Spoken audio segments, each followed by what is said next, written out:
Okay, 1710. Oh, Marshall. Sorry, it's Marshall's number, peoples. We know this. 7 on my timer, 8 now. Oh, hang on. Let's check the 21:46 on my clock and 15% on my battery power. Actually, I need to charge that because I've got to go out later. Okay. Somebody has said something out of a bit of a smart, fresh mouth about me. Now, the conversation would have gone something along the lines of this. Oh, well, how does she suppose we deal with that then? This is to do with immigration. Now, as I stated the other day, I am well aware how very difficult it would be to run a country because you have to put everybody's thoughts and feelings on the table. Everybody. And what's fair for one sometimes isn't fair for the other because we are all the same but different. See, BB's, there you are again, Katie, same smile.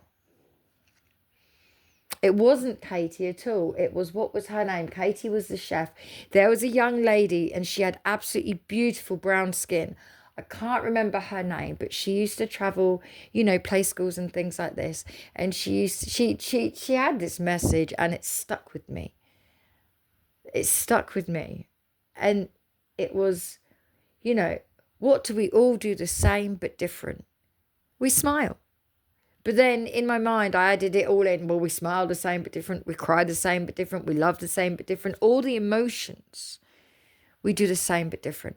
And we are, and the way I view this now is it's the same with problems. They're all the same, but they're different.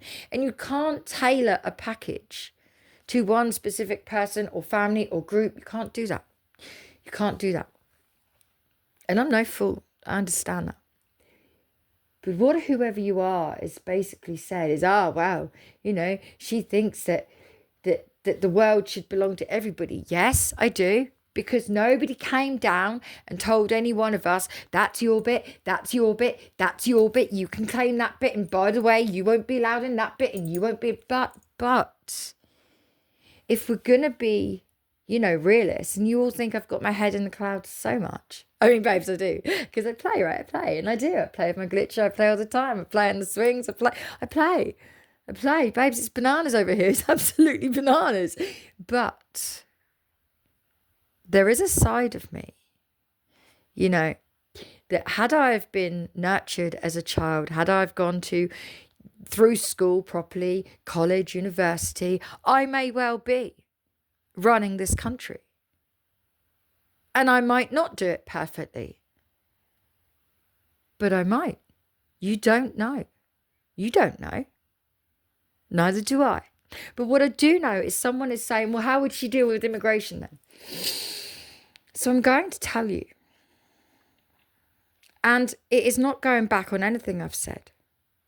Because I mean everything I've said. However, I also believe there should be a system in place because actually criminals do exist. White ones, coloured ones, multicoloured ones. It's not, criminals are not specific colours. And anybody that thinks that is actually dumb. I know many, many white-skinned people that have committed far more crime than a person with more pigment in their skin. Okay? So the way I would deal with it is like this. Just like with a job application, there has to be an application process, and there has to be. And anybody that did not follow the application process, whether I like it or not, whether I agree with it or not, actually, if the application process was not followed, no, I would not put people that are coming over, and I say illegally because the legal process is to fill out an application and apply properly. Yes, I would make sure that if they were coming to the country, that they had a trade that they could work, or that they would sign to say they would either, join community service. Are you prepared to volunteer to do this, to do that? And if you tick yes, but you don't do it, you can't stay, because our English people are lazy FUCKs. Our English people won't get off their damn asses, most of them. They're too busy getting pregnant to get housed, because they've been raised in a family that allows them to get pregnant really young just so they can get them out, because they know the council here will house them. We've got perfectly able people just sat on their backsides with white skin, doing nothing but smoking weed, sitting indoors, monging out all damn day, when they could be volunteering. Let me tell you, that they're lucky that I don't run this country, because if I did, the sanctions and the rules that I would put in place for people that are able but don't,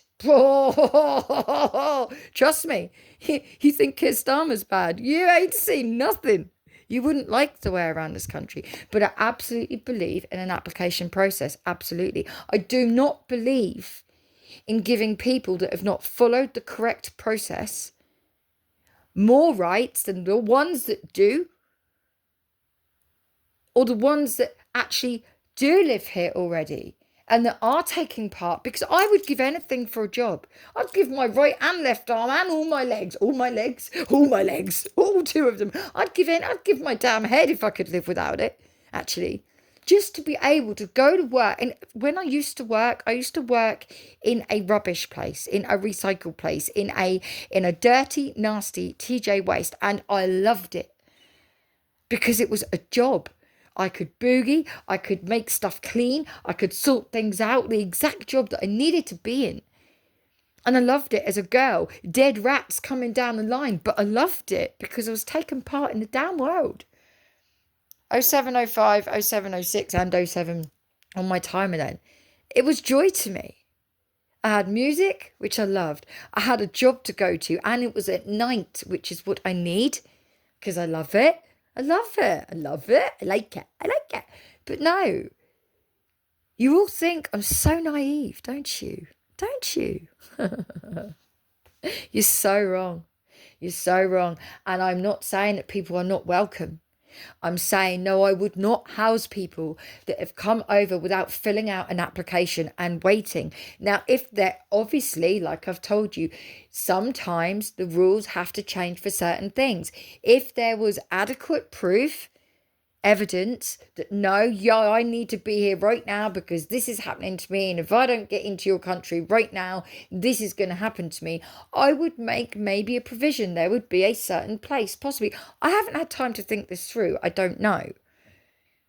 Give me a couple of days and trust me, I'd be able to sort this issue out pretty damn quickly, sweetheart, pretty damn quickly. But I wouldn't, you think I'm such a soft touch? Oh, she'd let everyone in. No, I wouldn't. But I wouldn't be nasty either. But I wouldn't be overgiving either. There's no way would I treat people like kings and queens for them to, one, put a middle finger up in my face for it, two, laugh at me for it, and three, when there are veterans on the streets in this country that have fought for our country and other people's countries. Let me tell you a story. I went to sign up to donate to the Royal British Legion a few weeks ago because I was searching for a man. He's homeless on the streets of the city where I am. He's a veteran. And because he doesn't want to talk about his PTSD, he can't get housed because he has to talk about it to get housed. But this Royal British Legion tent thing is erected every weekend right opposite where he sits homeless, begging for change. That man fought for this country, unnecessarily, might I add, because war should not exist. There is not a time for war. There is only a time for peace, which, might I add, is now. But apparently the memo didn't get out to the rest of the world. No one's really following suit on that fact. So let's leave that for now. So please don't take me as naive. I was on the streets at 12 years old. By 18, I jumped out of a window, broken my back, and lived in a hostel with 36 men, me, and a bearded lady. Okay? You'd be surprised at things, the stories, the people that I've heard, touched, seen, helped, wrists that I've sewn up at 18 years old because the staff wouldn't. You'd be surprised what I have been through to be able to comment or not comment, because sometimes my voice is not needed or warranted or wanted. And I'm more than aware of that. I know exactly when to open my mouth and exactly when to shut it. I know exactly how to speak. I can speak eloquently should I fucking wish to. Or not. Please do not ever delude yourself that I do not understand that a system has to be put in place, because I do. What you see with me, sweethearts, isn't always what you get. Now, I absolutely believe in an application system. I absolutely believe in following up on said applicants to make sure they are following the correct guidelines of the contracts that they have signed. And there would be a contract, a signature to say, I accept I have to do this, and this to remain as a citizen in this country. And it would be checked that it's being adhered to. Absolutely.